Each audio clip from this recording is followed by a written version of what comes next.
சாதியை ஒழிக்க வேண்டும் என்று பெரியாரும் விரும்பினார், புரட்சியாளர் அம்பேத்கரும் விரும்பினார். பெரியார் தேர்தல் அரசியலில் ஈடுபடவில்லை, எந்த அதிகாரத்திலும் இல்லை. ஆனால் புரட்சியாளர் அம்பேத்கர் அதிகாரத்தில் இருந்தார். அரசமைப்பு சட்டத்தில் அதை எழுத முடிந்தது. ஆனால் அதை நடைமுறைப்படுத்த முடிந்ததா என்றால் இன்றும் இல்லை. இப்போதும் சாதியை வளர்ப்பதிலே தான் பெரிய அளவில் எழுச்சி நாடு முழுவதும் உருவாகி கொண்டு வருகிறது. சாதி பெருமையை பேசுவது என்பது ஒரு அரசியலாக்கப்படுகிறது. நடைமுறைப்படுத்துவதிலே அந்த சிக்கல் இருக்கிறது. ஆகவே சமூக நீதியை நடைமுறைப்படுத்துவதில் பெரும் போராட்டம் தேவைப்படுகிறது. ஆகவேதான் சொன்னேன், இது போன்ற பிரச்சனைகளை மக்கள் மயப்படுத்த வேண்டும், மக்களை அரசியல்படுத்த வேண்டும், இந்த விழிப்புணர்வை வெகு மக்களிடத்தில் கொண்டு போய் சேர்க்க வேண்டும். எல்லா தரப்புகளிலிருந்தும் எல்லா முனைகளிலிருந்தும் இந்த குரல் ஓங்கி ஒலிக்க வேண்டும். சட்டமன்றத்திலோ நாடாளுமன்றத்திலோ நாம் பேசினா ஒரு நாள் செய்தியாக அது உட்கார்ந்துடும், அவ்வளவுதான். திருமாவளவன் இதை பேசினார், முடிஞ்சு போச்சு. இது வெகு மக்கள் மத்தியிலே ஒரு பெரும் குரலாக மாறுகிற போது, போர்க்குரலாக மாறுகிற போது, அந்த மக்களின் தயவோடு ஆட்சி அதிகாரத்திற்கு வர விரும்புகிறவர்கள் வேறு வழியில்லாமல் மக்கள் குரலுக்கு மதிப்பளித்துதான் ஆக வேண்டும். எனவே எந்த கோரிக்கையாக இருந்தாலும் அதை முதலில் மக்களிடத்திலே கொண்டு போய் சேர்ப்பதுதான் நம்முடைய பணியாக இருக்க வேண்டும். எல்லா சமூகத்திலும் ஏழைகள் இருக்கிறார்கள், ஏன் பார்ப்பனர்களில் ஏழைகள் இல்லையா என்று கேட்கிற வாதம், அந்த லாஜிக் கரெக்ட் தான். ஆனால் ஒரு வறுமையில் உழலுகிற பார்ப்பன சமூகத்தை சார்ந்த ஒருவரை பார்க்கிற போது அவருக்கு சமூகம் தருகிற மரியாதை வேறு. ஒரு கோடீஸ்வரனாக இருக்கிற பட்டியல் சமூகத்தை சார்ந்தவனுக்கு தருகிற மரியாதை என்பது வேறு. ஆகவே சமூக தகுதி நிலை அடிப்படையில் வழங்கப்படுகிற நீதிக்கு பெயர் தான் சோசியல் ஜஸ்டிஸ். இந்தியாவின் குடியரசுத் தலைவராக இருந்தாலும் கூட ராம்நாத் கோவிந்த் அவர்கள் ஒரு கோவிலின் கருவறைக்குள்ளே நுழைந்து விட முடியாது. அவர் போன போது ஒரு கோவில் கதவையை சாத்தி விட்டார்கள். இந்தியாவின் துணை பிரதமராக இருந்த பாபு ஜெகஜீவன் ராம் அவர்கள் உத்தரப்பிரதேசத்தில் சம்பூர்ணானந்தா அவர்களின் சிலையை மின்பொத்தானை அழுத்தி திறந்துவிட்டு அவர் வண்டியிலே ஏறுவதற்கு முன்னதாகவே அவர் அந்த இடத்திலிருந்து அந்த வெளியேறுவதற்கு முன்னதாகவே அந்த சிலையில் கங்கா ஜலத்தை ஊற்றி தீட்டு போக்கினார்கள், சம்பரோட்சணம் செய்தார்கள். அவர் இந்தியாவின் துணை பிரதமர், பாதுகாப்புத்துறை அமைச்சர், பொருளாதாரத்தில் மிக உயர்ந்த இடத்திற்கு சென்றவர். ஆனாலும் அவர்களின் பார்வையில் ஒரு ஷெட்யூல் காஸ்ட் மினிஸ்டர், அவ்வளவுதான். இந்த உளவியல் நேர்த்து போக வேண்டும். அதற்கு ஒரே மாமருந்து சோசியல் ஜஸ்டிஸ். சமூக நீதி காவலர், மேனாள் பிரதமர் விபி சிங் அவர்களின் நினைவை போற்றுகிற நாளில் சமூக நீதிக்கான குரல் அனைத்து துறைகளிலும் ஒலிக்க வேண்டும். குறிப்பாக வணிகவியல் துறையிலும் நடைமுறைப்படுத்தப்பட வேண்டும் என்கிற ஒரு கோரிக்கையை போர்க்குரலாக ஒலிக்கிற நிகழ்வாக இந்த நிகழ்வு நடைபெற்றுக் கொண்டிருக்கிறது. பல்வேறு நிகழ்வுகள் இன்றைக்கு நான் ஒப்புக்கொண்ட நிகழ்வுகள் உள்ளன. மாவீரர் நாள், இந்த நாள் உலகமெங்கும் வாழுகிற ஒட்டுமொத்த தமிழ் சமூகமும் தமிழீழ விடுதலைக்காக உயிர் நீத்த போராளிகளை நினைவு கூர்ந்து அவர்களுக்கு நன்றி செலுத்தும் நாள். அதனை ஒட்டி பல்வேறு நிகழ்வுகள் என்றாலும் கூட இது முற்றிலும் மாறுபட்ட ஒரு கோணத்தில் ஒருங்கிணைக்கப்பட்டிருக்கிற ஒரு நிகழ்வு. வழக்கமான நூல் வெளியீட்டு விழா அல்ல. இங்கே பேசிய அத்தனை பேரும் அறிவார்ந்த தளத்தில் பெரும் தாக்கத்தை ஏற்படுத்தக்கூடிய ஆளுமைகள்.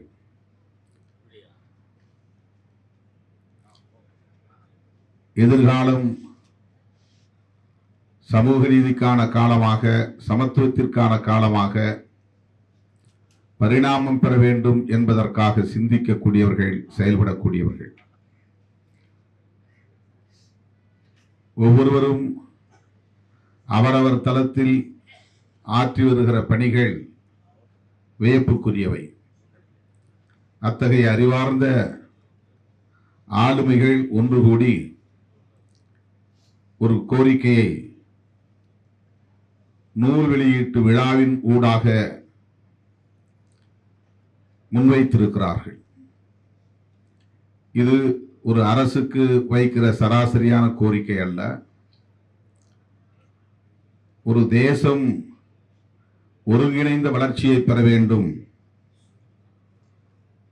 சமத்துவமான கல்வி, சமத்துவமான வேலைவாய்ப்பு, சமத்துவமான பயிற்சி என்பது ஒருங்கிணைந்த வளர்ச்சிக்கு இன்றியமையாத ஒரு தேவை. அதை வலியுறுத்துகிற ஒரு நிகழ்வாக திருமிகு அசோக் பாண்டியன் அவர்கள் எழுதியிருக்கிற நூல் இங்கே வெளியிடப்பட்டிருக்கிறது. பொதுத்தளத்தில் ஏறத்தாழ 35 ஆண்டு காலம் சமூக நீதி குறித்து பேசிக் கொண்டிருக்கிற, வாதாடி கொண்டிருக்கிற, போராடி கொண்டிருக்கிற எனக்கு இந்த பிரச்சனை குறித்து இவர்களை சந்தித்த பிறகுதான் ஒரு விழிப்புணர்வு ஏற்பட்டு இருக்கிறது. அது பற்றி அறிய முடிகிறது. தெரிந்து கொள்ளுகிற ஒரு வாய்ப்பை அசோக் பாண்டியன் அவர்களையும் முத்துவளவன் ராஜநேசன் அவர்களையும் அண்ணன் கவிஞர் இளமாறன் அவர்களோடு சந்தித்த பிறகுதான் இப்படி ஒரு பிரச்சனை இருக்கிறது, இது குறித்து இவ்வளவு நாள் நாம் அறியாமல் இருக்கிறோம், இது குறித்து பேசாமல் இருக்கிறோம் என்கிற ஒரு குற்ற உணர்வு எழுகிறது. 1996ஆம் ஆண்டு இவர்கள் இந்த சங்கத்தை அல்லது கூட்டமைப்பை உருவாக்கி இருக்கிறார்கள். இந்திய வணிகவியல் பட்டதாரிகள் சங்கம். 96 உருவான இந்த சங்கம் அல்லது கூட்டமைப்பு இத்தனை ஆண்டுகளுக்கு பிறகுதான் எனக்கு அறிமுகமாகிறது அல்லது இதை பற்றி நான் அறிந்து கொள்ளுகிற வாய்ப்பை பெற முடிகிறது. இப்படித்தான் நாம் ஒவ்வொருவரும் ஒவ்வொரு களத்தில் தனித்து இயங்குகிறோம், தீவுகளாகி இயங்கிக் கொண்டிருக்கிறோம். நமக்கு இருக்கிற தொடர்புகளை மட்டுமே வைத்து நாம் பேசுகிற அனைத்தும் பரந்துபட்ட அளவில் போயிருக்கும் என்று நாம் நம்பிக்கொண்டிருக்கிறோம். ஆனால் அது அப்படி அல்ல என்பதை இது போன்ற நிகழ்வுகள் நமக்கு உணர்த்துகின்றன. இந்த சங்கத்தை நடத்தக்கூடியவர்கள், இந்த அறிவார்ந்த ஆளுமைகள் இத்தனை ஆண்டுகளாக இது குறித்து விவாதித்துக் கொண்டே இருக்கிறார்கள், பேசிக்கொண்டே இருக்கிறார்கள். ஏற்கனவே இது போன்ற நூலை எழுதி வெளியிட்டிருக்கிறார்கள். ஆனாலும் அது நம்மை வந்து சேர சில 10 ஆண்டுகள் தேவைப்பட்டிருக்கின்றன.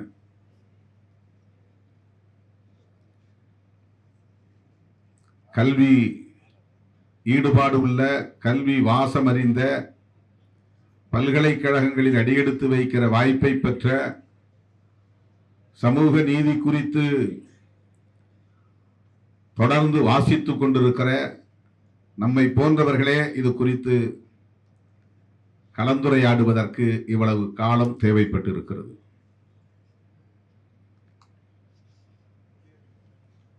இன்னும் இது விரிந்த தளத்திலே எடுத்துச் செல்லப்பட வேண்டிய தேவை இருக்கிறது. இது ஒரு தனிநபர் கோரிக்கை அல்ல, இது ஒரு குறிப்பிட்ட சமூகத்தின் கோரிக்கை அல்ல, அல்லது ஒரு குறிப்பிட்ட வேட்கை கொண்ட போராளிகளின் கோரிக்கை அல்ல, வேலை தேடுவோர் கோரிக்கை அல்ல. இது ஒரு சமூக நீதிக்கான கோரிக்கை. இந்தியா முழுவதும் இது குறித்த விழிப்புணர்வு உருவாக்கப்பட வேண்டும். ஆகவே இது மிகவும் முக்கியத்துவம் வாய்ந்த, ஒரு வரலாற்று முக்கியத்துவம் வாய்ந்த நிகழ்வாக நடைபெற்றுக் கொண்டிருக்கிறது.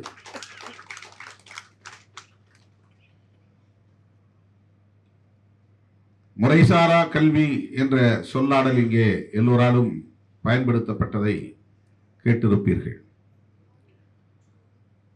நான் ஃபார்மல் எஜுகேஷன்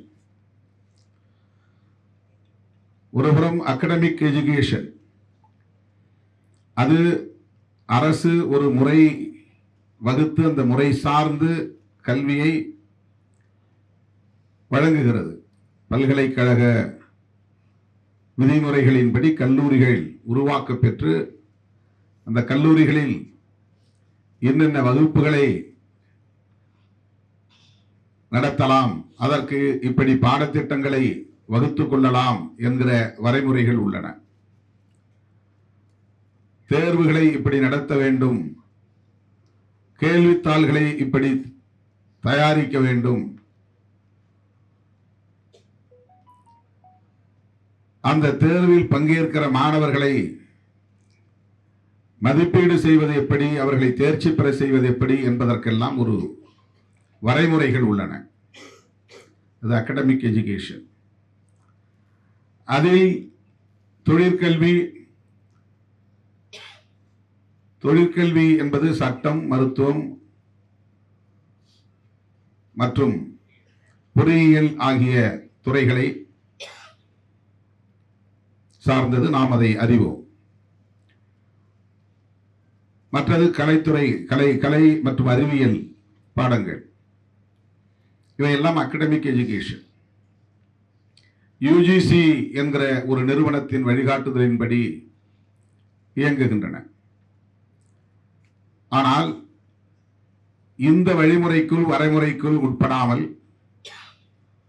சில நிறுவனங்கள் அல்லது சொசைட்டிகள் இந்த வணிகவியல் துறையில் நிதி, பினான்ஸ், கணக்கியல், அக்கவுண்டன்சி,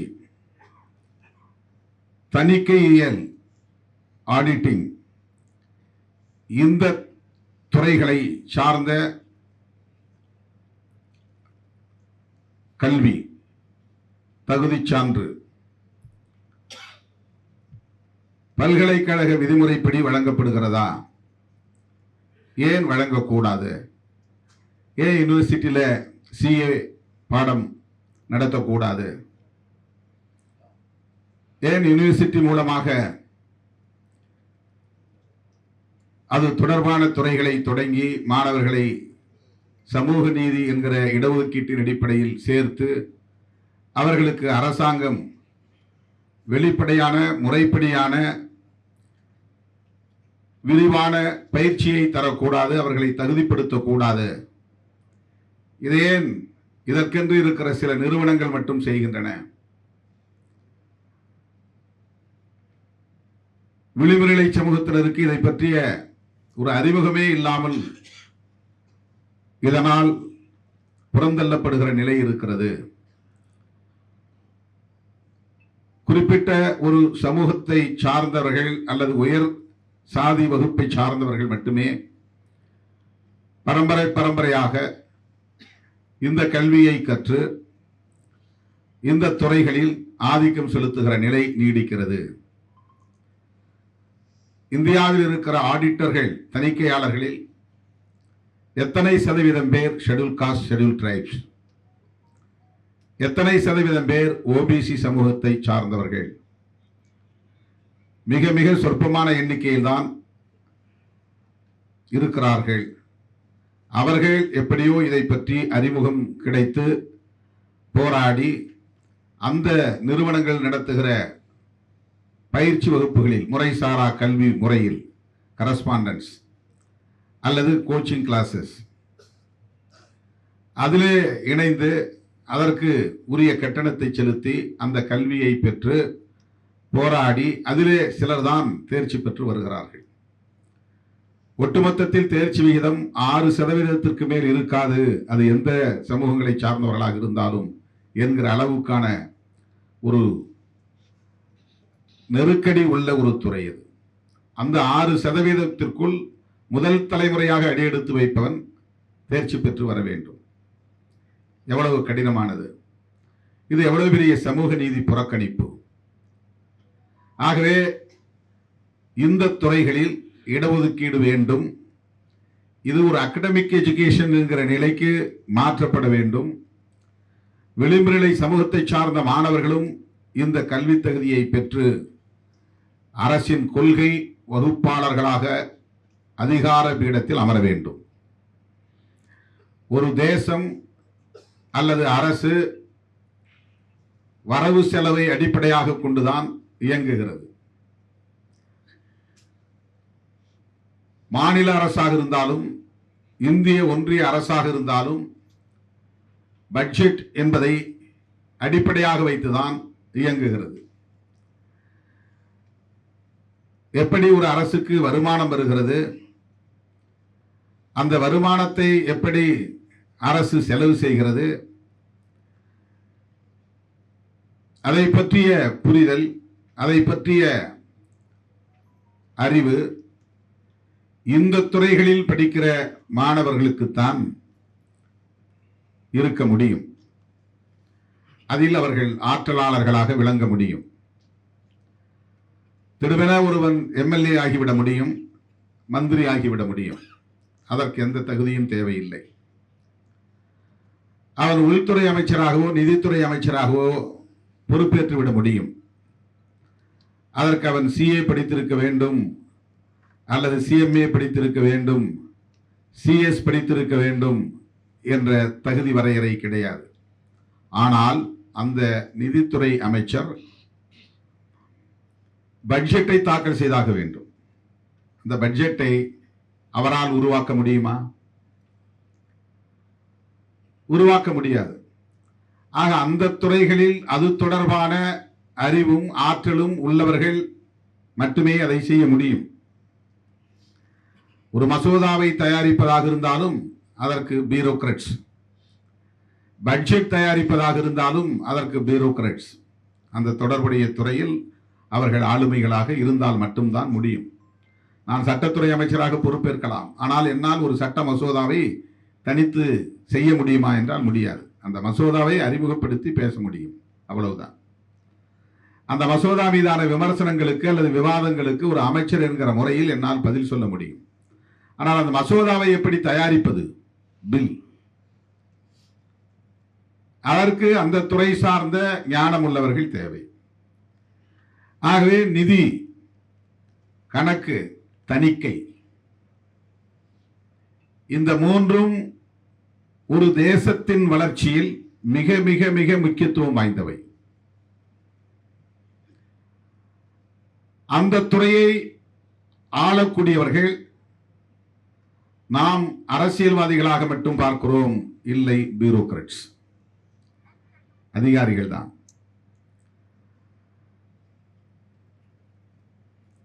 அந்த துறையில் ஆளுமைகளாக, பேராளுமைகளாக இருப்பவர்கள் தான் நமக்கு வெளிப்படையாக தெரிந்த ஆடிட்டர்ஸ். அரசாங்கமாக இருந்தாலும், தனியார் நிறுவனமாக இருந்தாலும், அமைச்சர்களாக இருந்தாலும், தொழில் அதிபர்களாக இருந்தாலும், தனி நபர்களாக இருந்தாலும், அவர்கள் அரசுக்கு வருமான வரியை செலுத்த வேண்டும். அது தொடர்பான கணக்கு வழக்கை அவர்கள் சுத்தமாக வைத்துக் கொள்ள வேண்டும். இவற்றையெல்லாம் நிர்வகிக்கக்கூடிய ஆற்றல் ஆடிட்டர்ஸ் என்கிற தணிக்கையாளர்களுக்குத்தான் உண்டு. எவ்வளவு பெரிய தொழிலதிபராக இருந்தாலும் அவருக்கு அதை பற்றி எந்த புரிதலும் இருக்காது. உலகத்தில் முதல் கோடீஸ்வரனாக இருந்தாலும், பணக்காரனாக இருந்தாலும், அவனை வழிநடத்தக்கூடிய வலிமை ஒரு ஆடிட்டருக்குத்தான் உண்டு. அரசாங்கத்தின் நெருக்கடிகளில் இருந்து காப்பாற்றுவதாக இருந்தாலும், முறைப்படி வருமான வரியை செலுத்துவதாக இருந்தாலும், அல்லது வேறு எந்த வகையான வரி, ஜிஎஸ்டி செலுத்துவதாக இருந்தாலும், அது தொடர்பான ஆவணங்களை தயாரிப்பது, பாதுகாப்பது, அதன்படி அவரை வழிநடத்துவது, அத்தனை ஆளுமையும் ஒரு ஆடிட்டரின் கையில் தான் இருக்கிறது. ஆகவே ஒரு அரசை நிர்மாணிக்கிற இடத்தில் அல்லது வழிநடத்துகிற இடத்தில் ஒரு தேசத்தின் பொருளாதார நிலைப்பாடு குறித்து கொள்கை வகுக்கிற இடத்தில் இது போன்ற துறைகளில் ஆளுமைகளாக உள்ளவர்களால் மட்டுமே முடியும். அந்த துறைகளில் ஒரு குறிப்பிட்ட சமூகத்தை சார்ந்தவர்கள் மட்டுமே காலம் காலமாக ஆதிக்கம் செய்கிறார்கள் என்பதை உணர்ந்து ஏறத்தாழ 25-30 ஆண்டுகளுக்கு முன்பே இது பற்றிய ஒரு விழிப்புணர்வை பெற்றவராக அசோக் பாண்டியன் அவர்கள் தன்னுடைய வேலையை தொடங்கி இருக்கிறார். அதற்காக அவர் சிந்தித்திருக்கிறார், களப்பணி ஆற்றியிருக்கிறார், தன்னோடு சேர்ந்த ஒரு படையை இந்த சங்கத்தின் மூலம் உருவாக்கி இருக்கிறார் என்பதைத்தான் இதன் மூலம் நம்மால் புரிந்து கொள்ள முடிகிறது.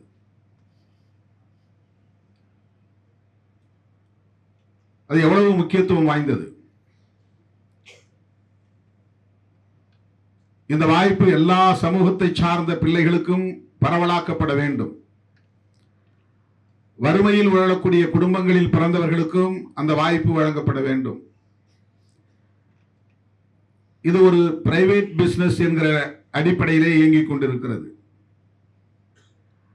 வெறும் கோச்சிங் கிளாஸஸ் மூலமாக படிக்கிற பட்டங்களாக இருக்கிறது.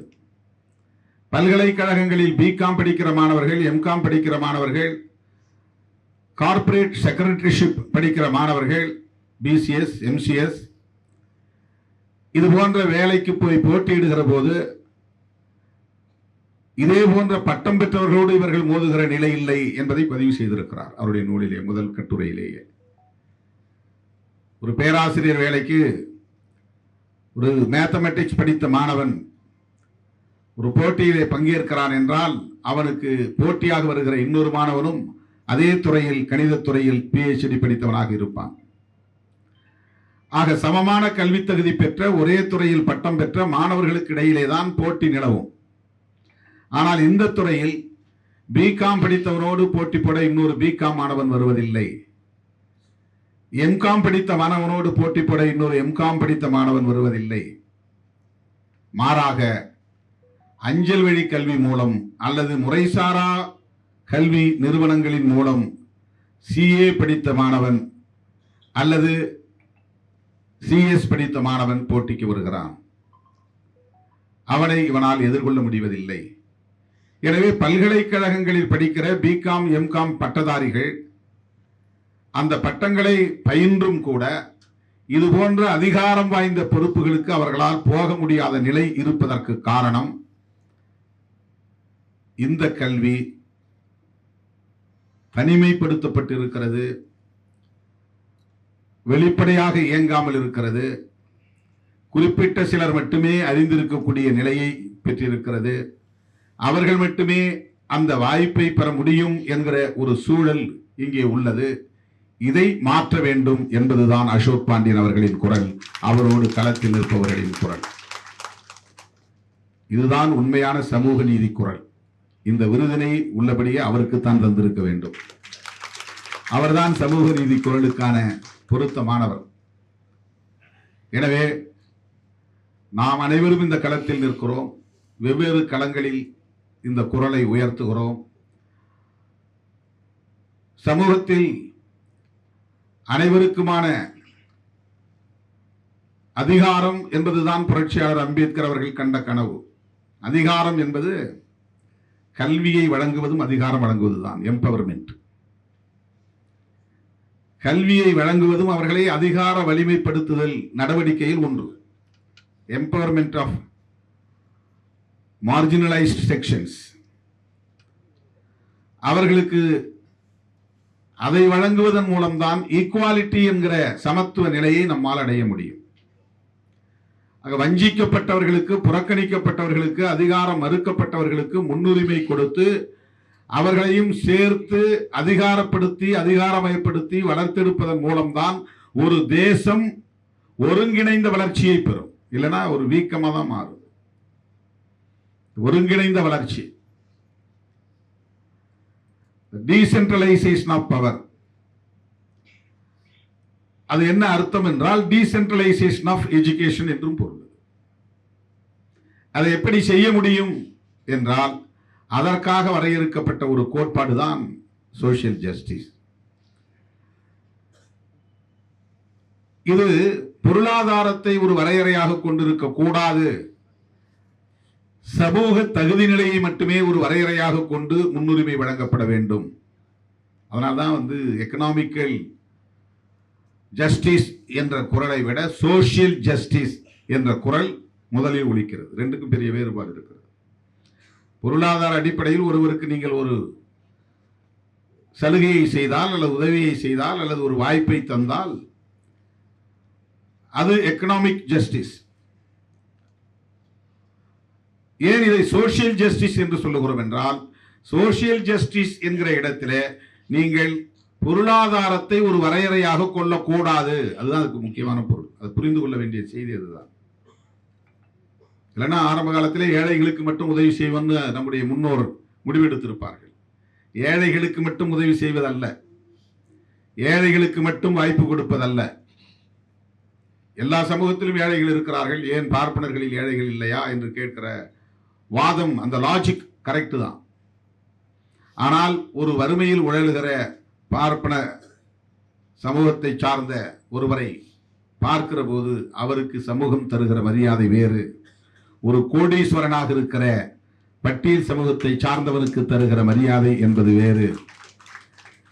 ஆகவே சமூக தகுதி நிலை அடிப்படையில்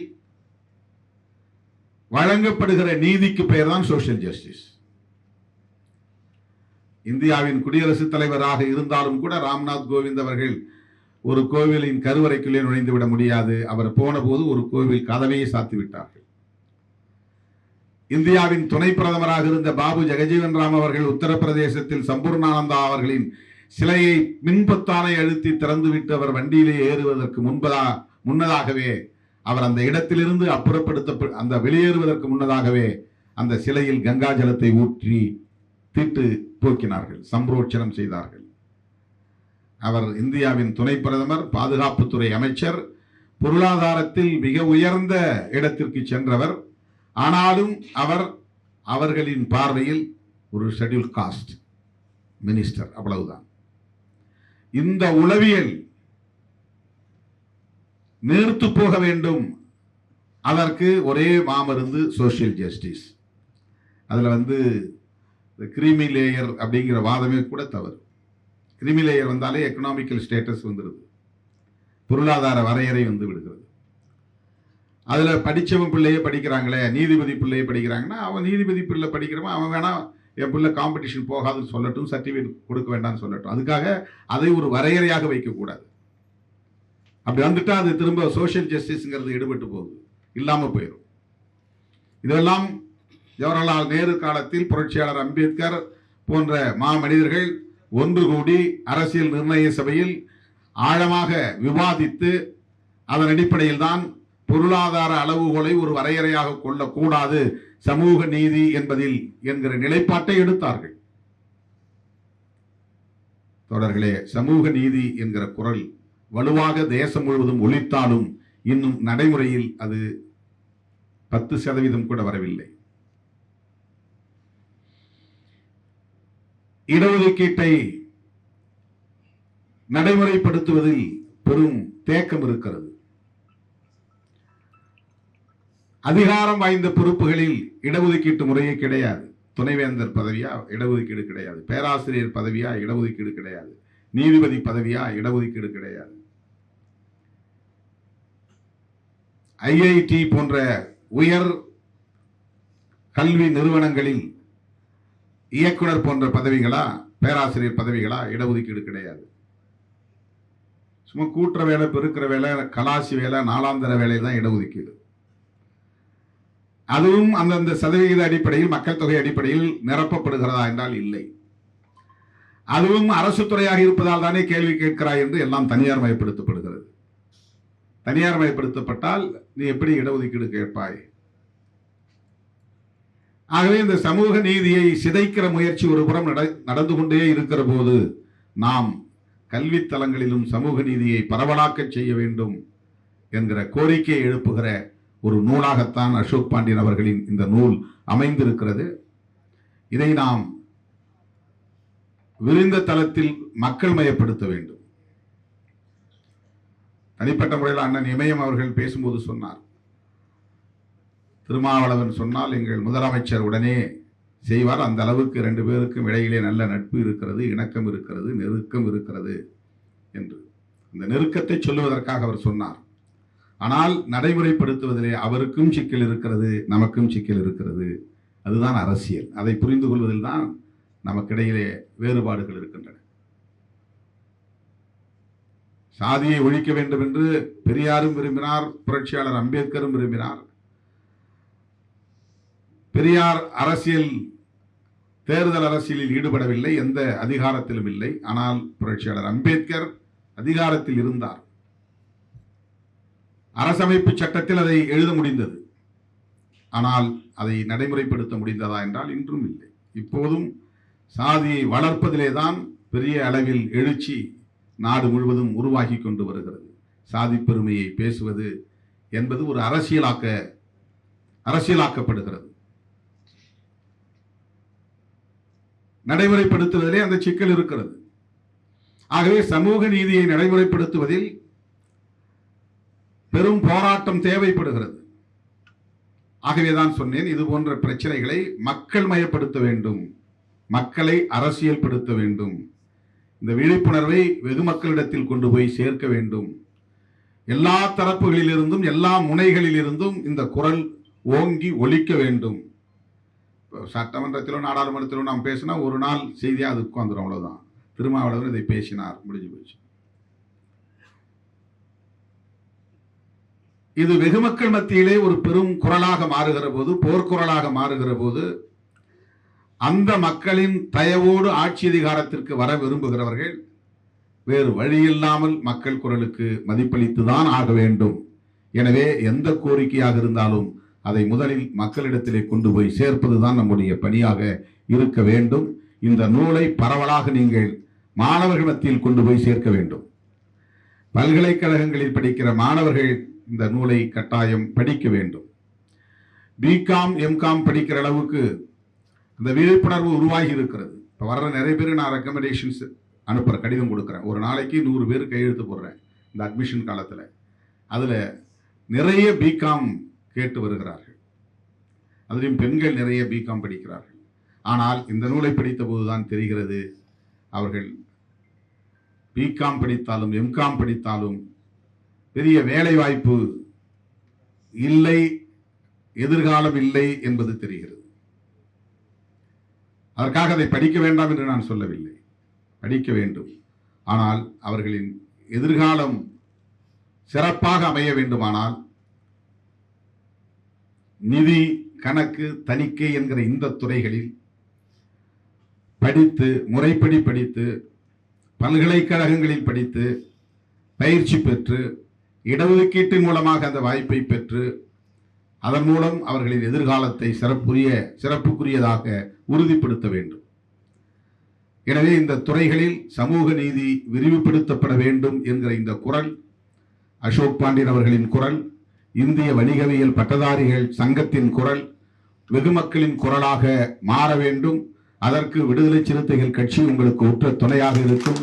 உங்கள் கோரிக்கையை நிறைவேற்றக்கூடிய வகையில் என்னால் ஆன பணிகளை நான் மக்கள் அவையில் மேற்கொள்ளுவேன். அரசின் கவனத்திற்கு எடுத்துச் செல்வேன், முதல்வரின் கவனத்திற்கும் எடுத்துச் செல்வேன் என்கிற உறுதியை தந்து இந்த விருதினை வழங்கி சிறப்பித்த உங்களுக்கு என்னுடைய நெஞ்சார்ந்த நன்றியை தெரிவித்து முடிக்கிறேன். நன்றி, வணக்கம்.